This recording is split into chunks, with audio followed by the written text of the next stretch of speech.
S, Prajwal Revanna ಅವರ ರಾಸಲೀಲೆ ಈ ವಿಡಿಯೋಗಳಿದೆಯಲ್ಲ, ಇದು ಪೆನ್ ಡ್ರೈವ್ ಆಗಿ ಯಾರು ಹಂಚಿದ್ರು? ಕಾಂಗ್ರೆಸ್ನವ್ರು ಹಂಚಿದ್ರ? ಎಲೆಕ್ಷನ್ ಇತ್ತು, ಯಾರು ಹಂಚಿದ್ರು? ದುಡ್ಡು ಕೊಟ್ರ, ಅದ್ ಕೊಟ್ರ, ಇದ್ ಕೊಟ್ರ ಅಂತ ಸಾಕಷ್ಟು ಪ್ರಶ್ನೆಗಳಿದ್ವಲ್ಲ. ಎಸ್, ಈಗ ಅದಕ್ಕೆ ಸ್ಪಷ್ಟನೆ ಸಿಗ್ತಾ ಇದೆ. ಪ್ರಜ್ವಲ್ ರೇವಣ್ಣ ರಾಸಲೀಲೆ ಪ್ರಕರಣಕ್ಕೆ ಬಿಗ್ ಟ್ವಿಸ್ಟ್ ಸಿಗ್ತಾ ಇದೆ. ಹಾಗಾದ್ರೆ ಏನದು ಬಿಗ್ ಟ್ವಿಸ್ಟ್? ಯಾರು ಡಿಸ್ಟ್ರಿಬ್ಯೂಟ್ ಮಾಡಿದ್ರು ಆ ಪೆನ್ ಡ್ರೈವ್ ಗಳನ್ನ? ಪ್ರಜ್ವಲ್ ರೇವಣ್ಣ ಮಾಜಿ ಕಾರು ಚಾಲಕ ಸ್ಫೋಟಕ ಹೇಳಿಕೆಯನ್ನ ಕೊಟ್ಟಿದ್ದಾನೆ.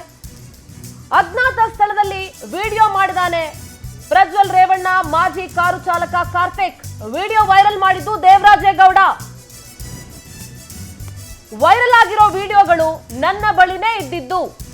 ಹಾಗಾದ್ರೆ ಮೊದಲ ಕಾಪಿ ಇದ್ದಿದ್ದು, ಆ ವಿಡಿಯೋಗಳಿದ್ದು ಕಾರ್ತಿಕ್ ಹತ್ರ.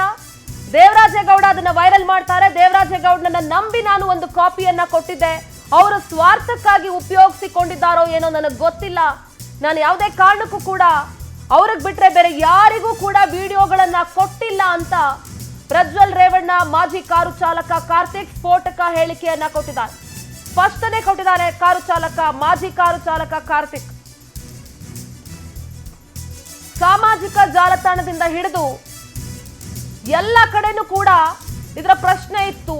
ಹೇಗೆ ಪೆನ್ ಡ್ರೈವ್ಗಳ ಹಂಚಿಕೆ ಆದವು, ಎಲ್ಲಿಂದ ವಿಡಿಯೋ ಸಿಕ್ತು, ಯಾರು ವೈರಲ್ ಮಾಡಿದ್ರು ಅನ್ನುವಂಥ ಪ್ರಶ್ನೆ ಇತ್ತು. ಬಹಳ ಸ್ಪಷ್ಟವಾಗಿದೆ.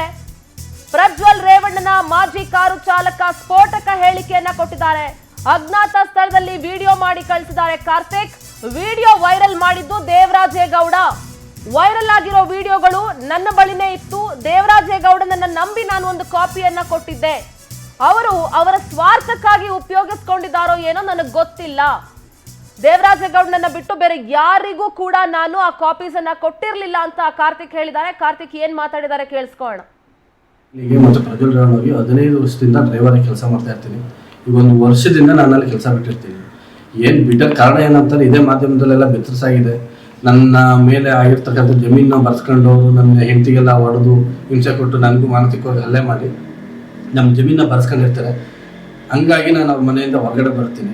ಹೊರಗಡೆ ಬಂದ ಮೇಲೆ ನಾನು ಕೇಸ್ ಹಾಕ್ಲಿಕ್ಕೆ ಅಂತೇಳಿ ಹೋರಾಟ ಮಾಡ್ತಾ ಇರ್ತೀನಿ. ಹಂಗಾಗಿ ನನಗೆ ದೇವರಾಜೇಗೌಡರು ಇವ್ರ ವಿರುದ್ಧ ಹೋರಾಟ ಮಾಡ್ತಾ ಇರ್ತಾರೆ. BJP ಮುಖಂಡರಾದಂಥ ದೇವರಾಜೇಗೌಡರು ಹೊಳೆನರಸೀಪುರದಲ್ಲಿ BJP ಕ್ಯಾಂಡಿಡೇಟ್ ಆಗಿ ನಿಂತ್ಕೊಂಡಿರ್ತಾರೆ. ಹಂಗಾಗಿ ಇವ್ರ ಫ್ಯಾಮಿಲಿ ವಿರುದ್ಧ ಹೋರಾಟ ಮಾಡ್ತಾ ಇರ್ತಾರೆ. ನನಗೆ ಬೇರೆ ಯಾರಿಂದಲೂ ನ್ಯಾಯ ಸಿಗಲ್ಲ ಅಂತ ತಿಳ್ಕೊಂಡು ನಾನು ಇವ್ರ ಹತ್ರ ಹೋಗ್ಬಿಟ್ಟು ನನ್ನ ಕಷ್ಟ ಎಲ್ಲ ಹೇಳ್ಕೊಂತೀನಿ. ಅದಕ್ಕೆ ಅವರಿದ್ದವರು ನಿನಗೆ ಏನಾಗಿದೆ ನೋವು, ನೀನೇನು ಕಳ್ಕೊಂಡಿದ್ದೆ, ಪ್ರತಿಯೊಂದು ನಾನು ನಿನಗೆ ನ್ಯಾಯ ತೋರಿಸೋಂಥ ಕೆಲಸ ಮಾಡ್ಕೊಡ್ತೀನಿ ಅಂತೇಳಿ ನನಗೆ ಹೇಳಿರ್ತಾರೆ. ಅದು ನಂಬಿ ಅವ್ರ ಹತ್ರ ಹೋಗಿ ನಾನೆಲ್ಲ ಹೇಳ್ಕೊಂತೀನಿ. ಅದಾದಮೇಲೆ ಅವ್ರೇನು ಮಾಡ್ತಾರೆ, ನನಗೆ ಅವ್ರು ಯಾವುದೇ ಕೇಸ್ ತಗೊಳ್ಳಲ್ಲ, ನಾನು ಬೇರೆ ಲಾಯರ್ ಬಿಟ್ಬಿಟ್ಟು ನಾನು ಕೇಸ್ ಹಾಕ್ತೀನಿ.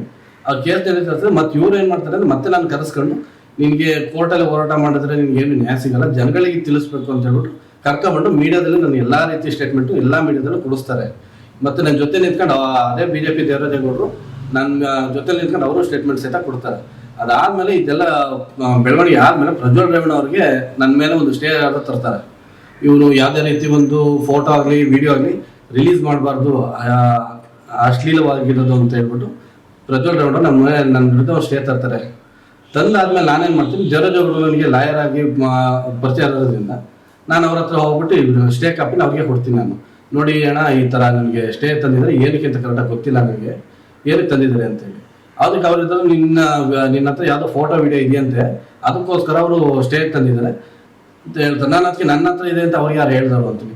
ಅದಕ್ಕೆ ಅವ್ರಿಗೆ ನನಗೆ ಗೊತ್ತಿಲ್ಲಪ್ಪ, ನೀನು ಉಂಟು ಹೋಗ್ಬಿಟ್ಟು ಕೇಳ್ಕೊ ಅಂತ ಹೇಳ್ತಾರೆ. ಅದಕ್ಕೆ ನಾನಿದ್ದಾನೆ ಸರಿ ಅಂತೇಳಿ ಒಪ್ಕೊಂಡು ಇದಕ್ಕೆ ಏನು ಆನ್ಸರ್ ಕೊಡಬೇಕಲ್ಲ ಕೋರ್ಟಲ್ಲಿ ಯಾವ ರೀತಿ ಕೊಡೋದು ಅಂತಂದಿದ್ದಕ್ಕೆ ನಿನ್ನ ನಿನ್ನ ಹತ್ರ ಇರೋ ಫೋಟೋಸು ವೀಡಿಯೋಸು ಎರಡೂ ನನ್ನ ಕೈಲಿ ಕೊಡು, ನಾನು ಅದಕ್ಕೆ ಜಡ್ಜ್ ಮುಂದೆ ಸಬ್ಮಿಟ್ ಮಾಡ್ತೀನಿ. ನಾನು ಯಾರಿಗೆ ಅದು ತೋರ್ಸೋದಾಗಿ ಇನ್ನೊಂದಲ್ಲಿ ಏನೂ ಮಾಡಲ್ಲ.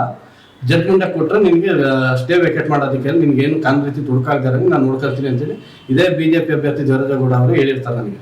ಅವ್ರು ನಂಬಿ ನಾನೇನು ಮಾಡ್ತೀನಿ, ನನ್ನ ಹತ್ರ ಇದ್ದಂಥ ಒಂದು ಕಾಪಿನ ಅವ್ರಿಗೆ ಕೊಡ್ತೀನಿ. ಅವ್ರು ಅದನ್ನು ಯೂಸ್ ಮಾಡ್ಕೊಂಡು, ಅವ್ರು ಸ್ವಾರ್ಥಕ್ಕೆ ಯೂಸ್ ಮಾಡ್ಕೊಂಡ್ರು ಏನಕ್ಕೆ ಯೂಸ್ ಮಾಡ್ಕೊಂಡು ನನಗಂತೂ ಗೊತ್ತಿಲ್ಲ. ಕೊಟ್ಬಿಟ್ಟು ನಾನು ವಕಾಲತಿಗೆಲ್ಲ ಸೈನ್ ಮಾಡಿಬಿಟ್ಟು ಕೇಸನ್ನ ಮೂವ್ ಮಾಡಿ ಅಂತ ಹೇಳ್ಬಿಟ್ಟು ಬರ್ತೀನಿ. ಅವ್ರೇನು ಮಾಡ್ತಾರೆ, ಕೇಸ್ನೇ ಮೂವ್ ಮಾಡಿರೋದಿಲ್ಲ, ಹಂಗೆ ಇರುತ್ತೆ. ಇನ್ನೊಂದು ತಿಂಗಳಾದ್ಮೇಲೆ ನಾನು ಮತ್ತೆ ಹೋಗಿ ಕೇಳ್ತೀನಿ, ಏನಾಯ್ತಣ್ಣ ಇದು ಕೇಸು ಅಂತ ಹೇಳ್ಬಿಟ್ಟು ಕೇಳ್ತೀನಿ. ಅದಕ್ಕೆ ಅವರಿದ್ದರು ಇಲ್ಲ ಇದು ಸದ್ಯಕ್ಕೆ ಹೀಗೆ ಮಾಡೋಕ್ಕಲ್ಲ, ಮುಂದೆ ನೆಕ್ಸ್ಟ್ ಸ್ಟೆಪ್ ನೋಡೋಣ, ಇರು ಒಂದು ಸ್ವಲ್ಪ ದಿವಸ ವೆಯ್ಟ್ ಮಾಡೋಣ ಅಂತ ಹೇಳ್ಬಿಟ್ಟು ಹೇಳ್ತಾರೆ. ಅಂತ ಹೇಳಿದ್ಮೇಲೆ ನಾನು ಹಂಗೆ ಸರಿ ಅಂತ ಸುಮ್ಮನೆ ಹಾಕ್ತೀನಿ. ನಾನು ಮತ್ತೇನು ಇದು ಮಾಡೋಕ್ಕೆ ಹೋಗಲ್ಲ ಅವ್ರ ಹತ್ರ. ಮತ್ತೆ ನಾನು ಅವ್ರ ಹತ್ರ ಏನು ಕಾಪಿ ಕೊಟ್ಟಿರ್ತೀನಿ ಅದು ಆ ಕಾಪಿ ಅವರೇ ಇಟ್ಕೊಂತಾರೆ. ಮತ್ತೆ ಕೇಳ್ತೀನಿ ನಾನು, ಇಲ್ಲ ಇದು ಕೋರ್ಟಿಗೆ ಸಬ್ಮಿಟ್ ಮಾಡಬೇಕು, ನನ್ನ ಹತ್ರ ಇರಲಿ ಬಿಡು ಅಂತ ಹೇಳ್ತಾರೆ. ನಾನು ಮತ್ತೆ ಕೇಳಕ್ಕೆ ಹೋಗಲ್ಲ. ಈಗ ಮೊನ್ನೆ ಅವರೇ ಮತ್ತೆ ಪ್ರೆಸ್ ಮೀಟ್ ಮಾಡಿಬಿಟ್ಟು ಈಗ ಒಂದು 6 ತಿಂಗಳು ಮತ್ತೆ ಅವರೇ ಪ್ರೆಸ್ ಮೀಟ್ ಮಾಡ್ತಾರೆ. ಇವ್ರದ್ದು ರೇವಣ್ಣ ಫ್ಯಾಮಿಲಿದು ಡಿಸ್ಟ್ರಿಬ್ಯೂಟ್ ಏನೋ ಜಗಳ ಆಗುತ್ತೆ. ಅವಾಗ ಹೇಳ್ತಾರೆ ಇವರೇನೆ, ನಾನು ಎನ್ ಸರ್ಕಲ್ LED TV ಹಾಕಿ ಎಕ್ಸ್ಪೋಸ್ ಮಾಡ್ತೀನಿ ನಿಮ್ದೆಲ್ಲರೂ, ಜಾತಕನ ರಾತ್ರಿಲೆಲ್ಲ ತೆಗಿತೀನಿ ಅಂತ ಹೇಳ್ತಾರೆ. ಅವಾಗ ನಾನು ಕೇಳ್ತೀನಿ ಅವ್ರನ್ನ, ಮತ್ತೆ ಯಾಕಣ್ಣ ಈ ಥರ ಮಾಡಿದ್ವಿ ಅಂತೇಳಿ. ಅದಕ್ಕೆ ಅವ್ರಿಗೆ ನಿನಗಿದ್ರೂ ಸಂಬಂಧ ಇಲ್ಲ, ಸುಮ್ಮನೆ ಇರು ಅಂತ ಹೇಳ್ಬಿಟ್ಟು ಇದೇ BJP ಮುಖಂಡರಾದಂತ ದೇವರಾಜ್ ಅವರು ಹೇಳ್ತಾರೆ. ಇವ್ರು ಹೇಳಾದ್ಮೇಲೆ ನಾನು ಸುಮ್ಮನೆ ಆಗ್ತೀನಿ. ಅದಾದ್ಮೇಲೆ ಪ್ರಜ್ವಲ್ ರೇವಣ್ಣ ಅವ್ರಿಗೆ ಟಿಕೆಟ್ ಕೊಡಬಾರ್ದು ಅಂತ ಹೇಳ್ಬಿಟ್ಟು ಇವರೇ ಅವರ BJP ಮುಖಂಡರು ಹೈಕಮಾಂಡ್ಗೆ ಇವರೇ ಲೆಟರ್ ಬರೆದಿರ್ತಾರೆ. ಬರೆದ ಕಾಪಿನೂ ನನಗೆ ಕಳಿಸ್ತಾರೆ, ಯಾರು ಬರೆದಿದ್ದೀನಿ ಅಂತ ಹೇಳ್ಬಿಟ್ಟು, ನೋಡಿ ಇಂಥವ್ರಿಗೆಲ್ಲ ಬರ್ದಾಕಿದ್ದೀನಿ, ನೋಡು ನೀ ಕೋರ್ಟಲ್ಲಿ ನ್ಯಾಯ ಸಿಗಲಿಲ್ಲ ಅಂತಂದ್ರೆ ಈ ಥರ ನ್ಯಾಯ ಸಿಗುತ್ತೆ ಅಂತ ಹೇಳ್ಬಿಟ್ಟು ಹೇಳ್ತಾರೆ. ಅದಕ್ಕೆ ಪೋಸ್ಟಲ್ಲಿ ಹಾಕಿರೋದೆಲ್ಲ ತೋರಿಸ್ತಾರೆ ನನಗೆ. ಸರಿ ಅಂದ್ಬಿಟ್ಟು ನಾನು ಹೆಂಗಾದ್ರೂ ಸರಿ ನಂಗೆ ನ್ಯಾಯ ಸಿಕ್ಕಿದ್ರೆ ಸಾಕು ಅಂದ್ಬಿಟ್ಟು ನಾನು ಸುಮ್ಮನೆ ಆಗ್ತೀನಿ. ಈಗ ಮೊನ್ನೆ ಅವರೇ ಮತ್ತೆ ಪ್ರೆಸ್ ಮೀಟ್ ಮಾಡಿಬಿಟ್ಟು ನೀವು ಪೆನ್ ಡ್ರೈವ್ ಹಗರಣ ಆದ್ಮೇಲೆ ನಾನು ಅವ್ರನ್ನ ಹತ್ರ ಕಾಂಟ್ಯಾಕ್ಟ್ ಮಾಡ್ತೀನಿ, ಬಟ್ ಅವ್ರನ್ನ ಕಾಂಟ್ಯಾಕ್ಟ್ ಸಿಗಲ್ಲ. ಮತ್ತು ಅವರ ಈ ಪೆನ್ ಡ್ರೈವ್ನ ಕಾರ್ತಿಕ್ ಬಂದ್ಬಿಟ್ಟು ನನಗೆ ಕೊಟ್ಟ, ಮತ್ತೆ ನಾನು ಬರೋಕ್ಕಿಂತ ಮುಂಚೆನೇ ಕಾಂಗ್ರೆಸ್ ಮುಖಂಡರಿಗೆಲ್ಲ ಕೊಟ್ಟಿದ್ದೀನಿ ಅಂತ ಹೇಳ್ಬಿಟ್ಟು ಸುಳ್ಳು ಅಪಾದನೆಲ್ಲ ಮಾಡ್ತಾವ್ರೆ. ಬಟ್ ಏನಂತಾರೆ, ನಾನು BJP ಮುಖಂಡರಾದಂಥ ನಮ್ಮ ಮುನಿಯಾಸ್ಪುರ ಕ್ಯಾಂಡಿಡೇಟ್ ಆಗಿದ್ದೀನಿ, ಪರಾಜಿತ ಅಭ್ಯರ್ಥಿ ಆದ ದೇವರಾಜೇಗೌಡರು ಬಿಟ್ಟರೆ ನಾನು ಇನ್ನು ಯಾವುದೇ ಕಾಂಗ್ರೆಸ್ ಮುಖಂಡರಿಗಾಗಲಿ ಇನ್ನೊಬ್ರಿಗೆ ಯಾರು ಕೊಡಲಿಲ್ಲ. ಕಾಂಗ್ರೆಸ್ ಅವ್ರಿಗೆ ಏನು ಕೊಡ್ಲಿಕ್ಕೆ, ಕಾಂಗ್ರೆಸ್ ಅವ್ರ ಜೊತೆ ಚೆನ್ನಾಗಿ ಅವ್ರ ಜೊತೆ ಒಡನಾಟ ಇಟ್ಕೊಂಡು ನಾನು ಹಾಕಿದ ಕೇಸ್ನೇ ಅದು B ರಿಪೋರ್ಟ್ ಹಾಕ್ಬಿಟ್ಟು ಇದ್ರಲ್ಲಿ ಏನು ಸಾಕ್ಷಿ ಇಲ್ಲ ಅಂತ ಹೇಳ್ಬಿಟ್ಟು ಕೊಡ್ತಾರೆ. ನಾನು ಅಷ್ಟು ಸಾಕ್ಷಿ ಎಲ್ಲ ಕೊಟ್ಟರು ಅಂಥದ್ರಲ್ಲಿ ಕಾಂಗ್ರೆಸ್ ಅವ್ರ ಕೈ ನಂಬಿ ನಾನು ಹೆಂಗೆ ಹೋಗ್ಲಿ ಅಂತ ಹೇಳ್ಬಿಟ್ಟು ಇವ್ರ ಹತ್ರಕ್ಕೆ ಹೋಗಿದ್ದೆ. ಬಟ್ ಇವರು ಇದೇ ಥರ ಮೋಸ ಮಾಡಿದ್ರು ನನಗೆ. ಈಗ ಮೊನ್ನೆ ನಡೆದಿರೋ ವಿದ್ಯಮಾನ ಏನಂತಾನೆ, ಇವ್ರು ಬಂದ್ಬಿಟ್ಟು ಪೆನ್ ಡ್ರೈವ್ ಇವರೇ ಹಂಚಿದ್ರು, ಇನ್ನೊಬ್ರು ಕೊಟ್ಟು ಹಂಚ್ಕೊಂಡ್ರು, BJP ಹಂಚ್ಕೊಂಡವ್ರು ನನಗೆ ಗೊತ್ತಿಲ್ಲ. ಬಟ್ ಇವ್ರೊಬ್ರಿಗೆ ಬಿಟ್ಟರೆ ನಾನು ಯಾರು ಕಾಪಿ ಕೊಟ್ಟಿಲ್ಲ. ಈಗ ನೋಡ್ರಿ ಅವ್ರು ಬಚಾವಾದಕ್ಕೋಸ್ಕರ ನನ್ನ ಮೇಲೆ ಇಲ್ದಾರ ಅಪಾದ ಹೊರಿಸ್ತಾರೆ. ಕಾಂಗ್ರೆಸ್ ಅವ್ರಿಗೆ ಕೊಟ್ಟಿದ್ದಾರೆ, ಇನ್ನೊಬ್ರಿಗೆ ಕೊಟ್ಟಿದ್ದಾರೆ. ನಾನು ಕಾಂಗ್ರೆಸ್ಸಿಗೆ ಕೊಡೋದಾಗಿಲ್ಲ ಸ್ವಾಮಿ, ನಾನು ಯಾಕೆ ನಿಮ್ಮ ಹತ್ರ ಬರ್ತಿದ್ದೇನೆ ಕೇಳೋದಕ್ಕೆ? ಅದಕ್ಕೋಸ್ಕರ ಇದಾಗಿರೋ ಅನ್ಯಾಯಗಳನ್ನೆಲ್ಲನೂ ನಾನು 15 ವರ್ಷ ಅವ್ರ ಮನೇಲಿದ್ದು ನೋಡಿದ್ದೀನಿ. ಅವ್ರು ಏನೇನು ಮಾಡಿದ್ದಾರೆ, ಯಾರು ಬಂದಿದ್ದಾರೆ, ಯಾರು ಹೋಗಿದ್ದಾರೆ, ಎಲ್ಲ ನನಗೂ ಅವ್ರು ಒಳ್ಳೇದು ಕೆಟ್ಟದ್ದು ಎಲ್ಲ ನಾನು ನೋಡಿದ್ದೀನಿ. ಅದಕ್ಕೆ ನನಗಾಗಿರೋ ಅನ್ಯಾಯ ಇನ್ಯಾರಿಗೂ ಆಗಬಾರ್ದು ಅಂತೇಳಿ ಅವತ್ತು ನಾನು ಪ್ರೆಸ್ ಮೀಟ್ ಮಾಡಿದ್ದೆ. ಅದಕ್ಕೋಸ್ಕರ ಈಗ ಮೊನ್ನೆ ನಮ್ಮ ಜೊತೆಲಿ ಕೆಲಸ ಮಾಡ್ತಿದ್ದಂಥೊಬ್ರು ಪ್ರೆಸ್ ಮೀಟ್ ಮಾಡಿದ್ದಾರೆ. ಅದಕ್ಕೋಸ್ಕರ ಅವ್ರಂಗೆ ಬೇರೆಯವರು ಬಂದು ಹೊರಗಡೆ ಬಂದು ಮಾಡಿ ಅಂತ ಕೇಳ್ತೀನಿ. ಈಗ ಇದಕ್ಕೋಸ್ಕರನೇ ನಾನು SIT ಮುಂದೆ ಇವತ್ತು ನಾನು ಹಾಜರಾಗಿ ನನ್ನ ಹತ್ರ ಇರೋ ಡಾಕ್ಯುಮೆಂಟ್ ಎಲ್ಲ ಸಬ್ಮಿಟ್ ಮಾಡಿ ನನಗೇನು ಗೊತ್ತಿದೆ ಅದೆಲ್ಲ SIT ಮುಂದೆ ಹೇಳ್ತೀನಿ. ವೆಲ್, ಕಾರ್ತಿಕ್ ಮಾತುಗಳನ್ನ ಕೇಳಿಸ್ಕೊಂಡ್ರೆ ಪ್ರಜ್ವಲ್ ರೇವಣ್ಣನ ಜೊತೆ 15 ವರ್ಷ ಕಾರು ಚಾಲಕರಾಗಿ ಕೆಲಸ ಮಾಡಿದಂತ ಕಾರ್ತಿಕ್ ಮಾತುಗಳನ್ನ ಕೇಳಿಸ್ಕೊಂಡು ನಮ್ಮ ಪ್ರತಿನಿಧಿ ಸಚಿನ್ ಶೆಟ್ಟಿ, ಹಾಸನ ಪ್ರತಿನಿಧಿ ಸಚಿನ್ ಶೆಟ್ಟಿ ನೇರ ಸಂಪರ್ಕದಲ್ಲಿ ಜಾಯ್ನ್ ಆಗಿದ್ದಾರೆ. ಸಚಿನ್, ಈಗ ಪ್ರಜ್ವಲ್ ರೇವಣ್ಣ ಕೇಸ್ಗೆ ಒಂದು ಬಿಗ್ ಟ್ವಿಸ್ಟ್ ಸಿಕ್ಕಿದೆ. ಸಾಕಷ್ಟು ಪ್ರಶ್ನೆ ಇತ್ತು, ಯಾರಪ್ಪ ಪೆನ್ ಡ್ರೈವ್ ಗಳನ್ನ ಹಂಚಿದ್ರು, ಅಷ್ಟೊಂದು ಜನ ಹೆಣ್ಮಕ್ಳ ಮಾನ ಮರ್ಯಾದೆಯನ್ನ ಈ ರೀತಿ ಬೀದಿಯಲ್ಲಿ ಪೆನ್ ಡ್ರೈವ್ ಮುಖಾಂತರ ಹಂಚ್ಬಿಟ್ರಲ್ಲ ಅನ್ನೋ ಪ್ರಶ್ನೆ ಇತ್ತು. ಜೊತೆಗೆ ಆ ಕೋಪ ಕೂಡ ಇತ್ತು. ಆದ್ರೆ ಈಗ ಅದಕ್ಕೆ ಸ್ಪಷ್ಟನೆ ಸಿಗ್ತಾ ಇದೆ. ದೇವರಾಜೇಗೌಡ ಇದನ್ನ ಹಂಚಿರೋದು ಅಂತ ಕಾರ್ತಿಕ್, ಪ್ರಜ್ವಲ್ ರೇವಣ್ಣನ ಮಾಜಿ ಕಾರು ಚಾಲಕ, ಹೇಳಿಕೆಯನ್ನ ಕೊಟ್ಟಿದ್ದಾರೆ. ಸಚಿನ್, ಸೊ ಏನೆಲ್ಲ ಅಪ್ಡೇಟ್ಸ್ ಇದೆ ಸಚಿನ್?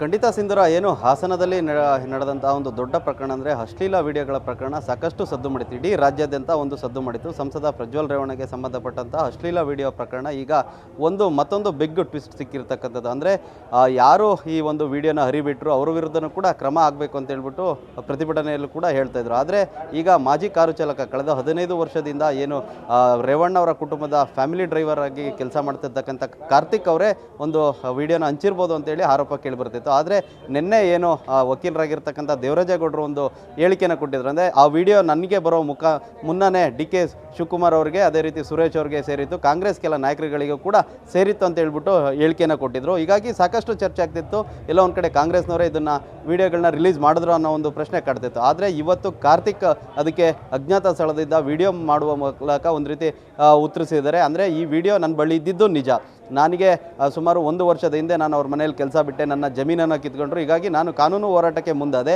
ಆ ಒಂದು ಸಂದರ್ಭದಲ್ಲಿ ನನಗೆ ಸಹಾಯಕ್ಕೆ ನಿಂತಿದ್ದು ಇದೇ ವಕೀಲರಾಗಿರ್ತಕ್ಕಂಥ ದೇವರಾಜೇಗೌಡರು ಬಳಿ ನನ್ನ ಹಳಲನ್ನು ತೋಡ್ಕೊಂಡೆ. ಆ ಒಂದು ಸಂದರ್ಭದಲ್ಲಿ ದೇವರಾಜೇಗೌಡರು, ನೀನು ಕಾನೂನು ಮುಖಾಂತರ ಹೋದರೆ ಎಲ್ಲ ಒಂದು ಕಡೆ ನಿನಗೆ ಜಯ ಸಿಗಲ್ಲ, ಹೀಗಾಗಿ ಬೇರೆ ರೀತಿಯಲ್ಲಿ ಹೋರಾಟ ಮಾಡೋಣ ಅಂತ ಹೇಳ್ಬಿಟ್ಟು ನನ್ನ ಹತ್ರ ಇದ್ದಂಥ ವಿಡಿಯೋಗಳನ್ನ ನಾನು ಅವ್ರಿಗೆ ತೋರಿಸ್ತೀನಿ. ತೋರಿಸಿದ ನಂತರ ಅವರು ಒಂದು ಪೆನ್ ಡ್ರೈವ್ನ, ಅಂದರೆ ಒಂದಷ್ಟು ವಿಡಿಯೋಗಳನ್ನ ನಾನು ಅವರಿಗೆ ಕೊಡ್ತೀನಿ ಅಂತ ಹೇಳಿ ಸಚಿನ್, ಒಂದು ಅಪ್ಡೇಟ್ ಲಭ್ಯ ಆಗ್ತಾ ಇದೆ.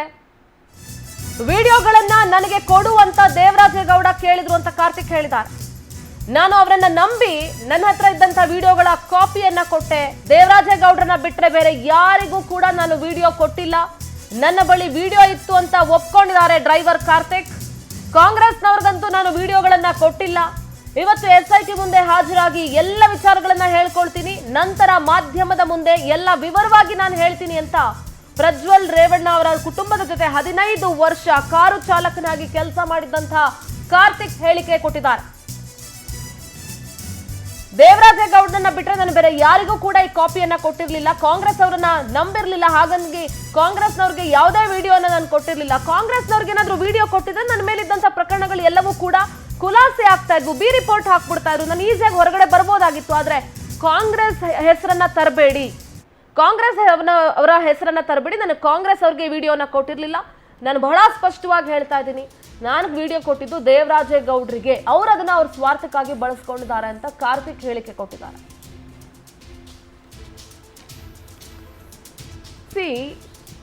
ಒಬ್ರಾದ್ರೂ ಪ್ರಜ್ವಲ್ ರೇವಣ್ಣ ಅಥವಾ ಭವಾನಿ ರೇವಣ್ಣ ಅವರ ಮನೆಯಲ್ಲಿ ಕೆಲಸ ಮಾಡಿದವ್ರು ಯಾರಿಗಾದ್ರೂ ಒಬ್ರಿಗಾದ್ರೂ ಅವ್ರ ಮೇಲೆ ಒಳ್ಳೆ ಅಭಿಪ್ರಾಯ ಇದೆಯೇನ್ರಿ? ಒಂದ್ ಚೂರಾದ್ರೂ ಒಳ್ಳೆ ಅಭಿಪ್ರಾಯ ಇದೆಯಾ? ಯಾರು ನೋಡಿದ್ರು ನಮ್ಗೆ ಹಿಂಸೆ ಕೊಟ್ರು, ನಮ್ ಜಮೀನ್ ಬರ್ಸ್ಕೊಂಡ್ರು. ಆ ನೊಂದ ಸಂತ್ರಸ್ತ ಮಹಿಳೆ ಪವರ್ ಟಿವಿಲಿ ಹೇಳ್ತಾ ಇದ್ರು, ಮನೇಲಿ ಏನಾದ್ರು ಕಳ್ಕೊಂಡ್ಬಿಟ್ರೆ ಸೀರೆ ಬಿಚ್ಚಿಸ್ಬಿಟ್ಟು ಹುಡುಕ್ಸ್ತಾ ಇದ್ರು ಅಂತ ನೀಚತನಕ್ಕೆ ಅವರು ಸಾಕ್ಷಿಯಾಗಿರೋದು ಆ ಕುಟುಂಬ. ನಿಜಕ್ಕೂ ಕೂಡ ಅಸಹ್ಯ ಆಗುತ್ತೆ. ನೋಡೋಣ, ಸದ್ಯ ಕಾರು ಚಾಲಕ SIT ಟೀಮ್ ಬಳಿ ಹೋಗಿ ಎಲ್ಲವನ್ನ ಹೇಳ್ತೀನಿ ಅಂತ ಒಪ್ಕೊಂಡಿದ್ದಾರೆ. ಈ ಪ್ರಕರಣ ಇನ್ನು ಎಲ್ಲಿಗೆ ಹೋಗುತ್ತೆ ಅಂತ ಹೇಳಿ. ಆದ್ರೆ ದಾರಿ ತಪ್ಪಿದ ಮೊಮ್ಮಗ, ಈ ವಿಚಾರದಲ್ಲಿ ಹೋರಾಟ ಪವರ್ ಟಿವಿ ಮುಂದುವರಿಸುತ್ತೆ.